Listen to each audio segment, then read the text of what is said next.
Bună seara! Bine Hello. am regăsit invitatul meu din seara asta, Ștefan Rebeja, prietenul meu drag și partenerul meu în noile producții de musical-uri. Bună, Ștefan! Bună, Julieta! Mulțumesc că m-ai invitat. Mulțumesc că ai venit! Cu mare drag, ok. Ce faci? Cum ești? Cum e perioada asta pentru tine? Wow, păi da, complicat, nici nu știu cu ce să încep. Perioada asta e o perioadă de continuă schimbare. E, practic, pot zic, o nouă realitate.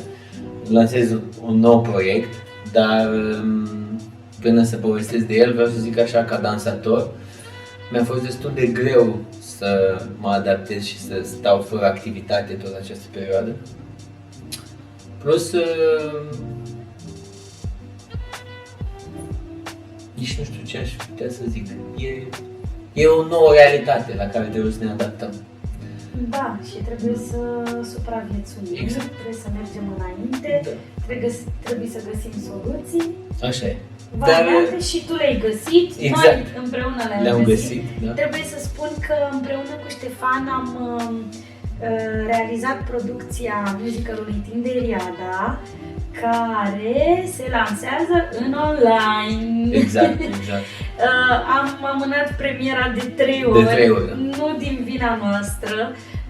Și noi și cei care joacă în spectacol au muncit foarte, foarte mult și după un an, când am văzut că se tot amână, că lucrurile nu se duc înspre bine, să zic, în ceea ce privește spectacolele în fața unui public, am hotărât să-l filmăm și să ajungă la voi, la toți. Da, la Noi, toți. în calitate de producători, pentru că ne-am lăsat partea artistică Exact, da, exact. deoparte. Pentru mine e o primă experiență alături de tine să fiu producătorul unui musical, de fapt e o premieră, un musical autentic făcut de noi, de la muzică, scenariu și toate lucrurile astea, cu niște copii extrem de talentați care fac parte din școala ta, Victor of Art, și puțin au făcut mișcare și dans cu mine de curând, adică nu o perioadă foarte îndelungată, dar la proiectul ăsta, împreună și cu Lilian Carauș, i-am făcut Și pus să pe vedeți jar. și să vedeți și voi ce a ieșit. Vreau să spun că musicalul este 100% original, este scris de un tânăr extrem de talentat, Rareș Fota, regizat de Rareș Fota, și jucat de 20 de adolescenți, așa cum ai spus și tu, talentați. Foarte talentat și fiecare diferit în felul lui.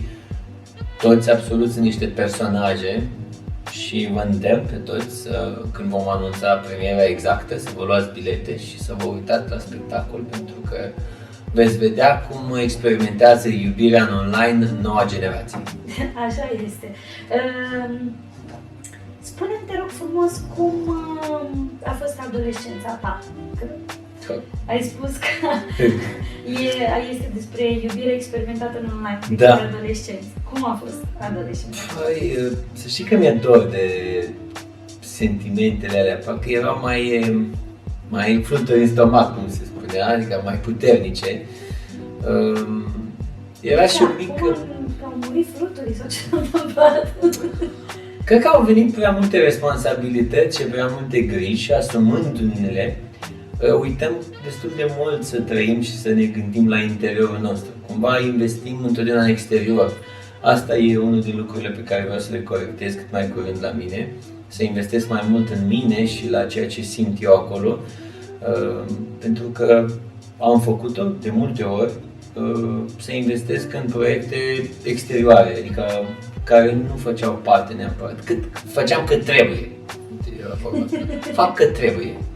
Da? Nu că simțeam să fac asta. Adolescența mea a fost cu experiențe. Cu experiențe Cum foarte ai fost? Un tânăr rebel? Sau ai fost genul de copil potolit, așa? Nu. Țin minte că stăteam Făceam eu prima mea iubită în 2006, mi-aduc aminte, și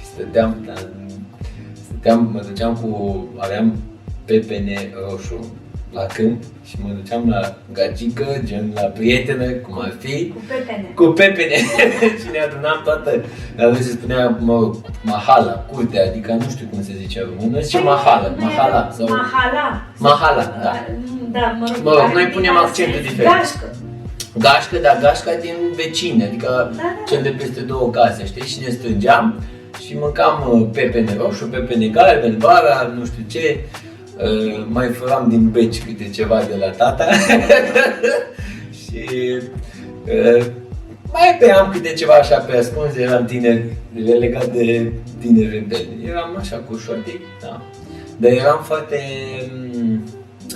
cumva, nu aveam atât de mult curaj să experimentăm legat de partea asta de relații dintre bărbat și femeie, știi? Adică eram mai rușinoși puțin, adică mai, nu știu, distanța asta era, nu neapărat că distanță, nu era nicio distanță, dar era mai...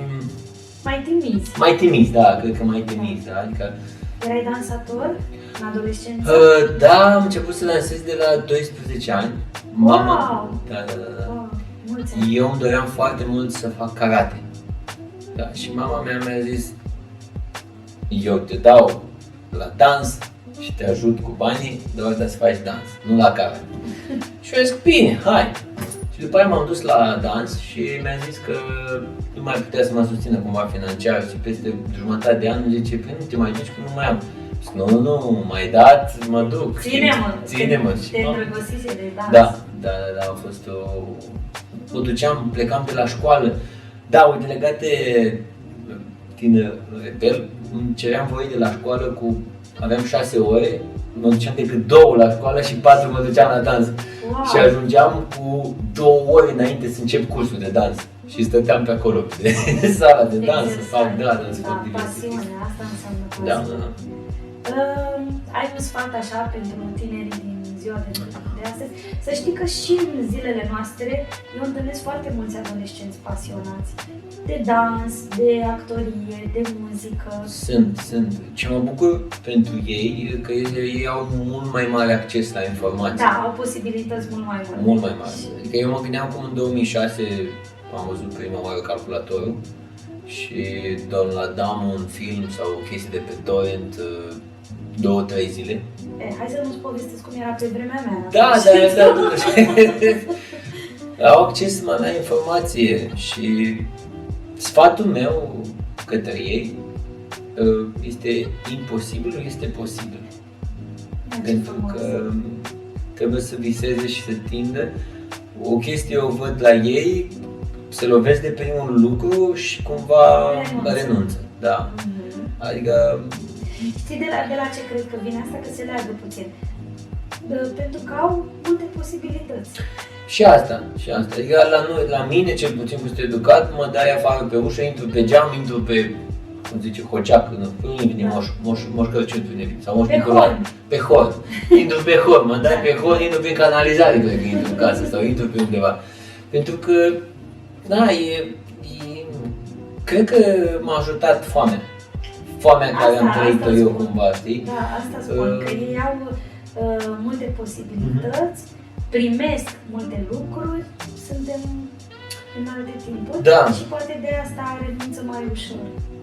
Și o chestie, premiza mea în viață, ce vreau să le mai spun, nimic nu e întâmplător, ci totul e în favoarea ta. Foarte tare. Adică... Ia spune-mi, te rog, ce e în favoarea ta cu Human Coffee? Da, Human Coffee, știi foarte bine povestea. Da, eu cred că sunt printre cei care o cunosc de când era un bog mic. Poate de când nici nu era, de la un fir de ață. Păi, după cum știi, ne facem lucrurile împreună și avem aici un mini hub așa artistic. Și mi-a venit ideea că să creăm cumva o cafenea care să fie așa human to human, adică pentru oameni, be human, cum s-ar spune, fi om, și m-am gândit să combin cu arta, adică cu ceea ce suntem noi și să, practic, pe parcurs mi-am dat seama că mi-ar place să am un spațiu în care să vin el și să-ți trezească creatorul din tine. Pentru că fiecare dintre noi suntem un creator. Pe noi ne-a creat cineva de sus și noi la rândul nostru creăm ceva. Tu creezi, împreună creăm un spectacol, poate, și așa mai departe. Da? Și practic asta ar fi tare. Și creativitatea se trezește mai bine când bei o cafea. Eu sincer mă trezesc foarte, eu ador cafea, Da. deci pe mine m-ai nimerit la fix și pe partea de cafea și pe partea de creativitate. Da. Eu aș vrea să spun că până a deschide eu nu eram băutor de cafea. Deci nu beam deloc cafea. Da? Eu cunosc și asta. Am descoperit cafeaua de specialitate, practic Human Coffee este o cafenea de specialitate cu cafeaua prăjită la noi în țară, în Cafea Apaca. excelent, serios, nu că ești prietenul meu. Mulțumim, mulțumim.